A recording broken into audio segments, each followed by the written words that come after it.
శ్రీ గణేశ శారదా గురుభ్యో నమ. నేటి పంచాంగంలో 2025వ సంవత్సరం జూలై నెల 24వ తేదీ అండి. వారం గురువారం.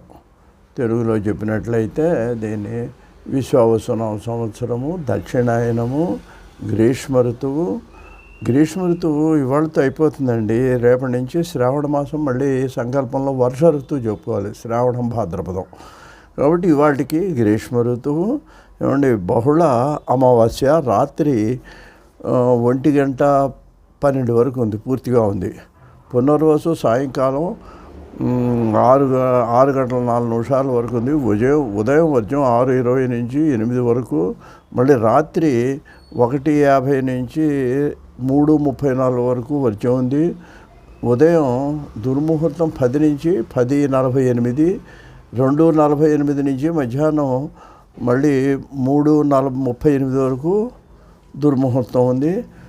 మనం ఏదైనా పనులు చేసేటప్పుడు వర్జం దుర్ముహూర్తం మినహాయం చేసుకోవటం అనేది మన సంప్రదాయం. ఇక రెండోది ఏంటంటే, ఇవాళ అమావాస్య గురువారము.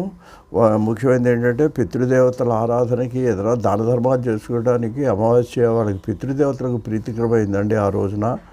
అందువల్ల అమావాస్య నాడు ఆ విధంగా ఉదయం వీలైతే ఇవాళ నది స్నానం చేస్తే చాలా మంచిదండి. నదీ తీరాల్లో ఉన్నటువంటి వాళ్ళు తప్పకుండా మీరు వెళ్ళి నదీ స్నానం చేసుకోండి. గోదావరి, కృష్ణా తీరాల్లో ఉన్నవాళ్ళు నదీ స్నానం చేస్తే చాలా మంచిది.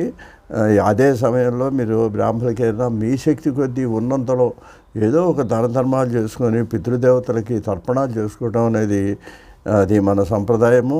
ఎందుకంటే గురువు అనుగ్రహము, తల్లిదండ్రుల అనుగ్రహం ఎట్లాగో పితృదేవతల అనుగ్రహం కూడా కావాలండి. కొన్ని పనులు మనకు పూర్తి కాకపోతే పితృదేవతలను ఆరాధిస్తే వాళ్ళ అనుగ్రహం వల్ల కూడా మనకు పనులు పూర్తవుతుంటాయి. కాబట్టి ముఖ్యంగా ఆబ్దికాలు అనేవి మానకూడదండి. అది ఇంత ఖర్చు పెడతాం, ఇన్ని చేస్తాం. పుట్టినరోజులు చేసుకుంటాం, ఆబ్దికాలు మానేస్తామండి. అంత పుట్టినరోజు నువ్వు చేసుకోకపోయినా నష్టం లేదు. ఆబ్దికం మానేస్తే అది ఏమవుతుందంటే, పితృదేవతల యొక్క అనుగ్రహాన్ని మనం పోగొట్టుకునే వాళ్ళం అవుతాం అన్నమాట. అందువలన ఇది మనందరం కూడా ఇవాళ నేటి యువతరం ముఖ్యంగా మన వాళ్ళందరూ గ్రహించాలండి దీన్ని. అందుకని ఈ సంప్రదాయాన్ని ముఖ్యంగా అమావాస్యలు వచ్చినప్పుడు మాత్రం తర్పణాలు ఇవ్వటం అది చేసుకోవాలి. పితృదేవతలకు వాళ్ళ పేరు చెప్పి, మగవాళ్ళైతేనేమో ఏదో ఒక మంచి బట్టలు మగవాళ్ళకి, లేదా ఆడవాళ్ళైతే ఒక వస్త్రం పెట్టుకో ఏదో రకంగా దానం అండి చేసుకున్నట్లయితే అది పుణ్యాన్ని ఇస్తుంది. స్వస్తి.